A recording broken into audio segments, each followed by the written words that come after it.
ମଞ୍ଚେଶ୍ୱର ଶିଳ୍ପାଞ୍ଚଳରେ ଯୁବକଙ୍କୁ ମରଣାନ୍ତକ ଆକ୍ରମଣ କରାଯାଇଥିବା ସୂଚନା ମିଳିଛି। କିଛି ଅଜଣା ଦୁର୍ବୃତ୍ତ ଦୁଇ ଗୋଡ଼ ଓ ଦୁଇ ହାତକୁ ହାଣି ଦେଇଛନ୍ତି। ଏହା ସହିତ ଶରୀରର ବିଭିନ୍ନ ସ୍ଥାନରେ ଆକ୍ରମଣ କରିଥିବା ଜଣାପଡ଼ିଛି।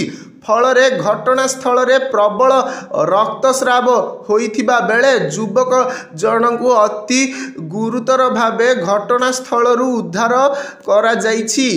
ଖବର ପାଇ ମଞ୍ଚେଶ୍ୱର ଥାନା ପୋଲିସ ଘଟଣାସ୍ଥଳରେ ପହଞ୍ଚି ଗୁରୁତର ଅବସ୍ଥାରେ ଯୁବକଙ୍କୁ ଉଦ୍ଧାର ପରେ ମେଡିକାଲରେ ଚିକିତ୍ସା ପାଇଁ ଭର୍ତ୍ତି କରିଛି। ଘଟଣାସ୍ଥଳରେ ଚପଲ ସହ ରକ୍ତର ଛିଟା ପଡ଼ିଥିବା ବେଳେ ପୋଲିସ ଛାନଭିନ୍ ଜାରି ରଖିଛି। ଯୁବକଙ୍କ ବୟସ ପ୍ରାୟ 22 ବର୍ଷ ହେବ ବୋଲି ଅନୁମାନ କରାଯାଉଥିବା ବେଳେ ତାଙ୍କୁ କ'ଣ ପାଇଁ ଆକ୍ରମଣ କରାଯାଇଛି ତାହାର କାରଣ ଜଣାପଡ଼ିନାହିଁ।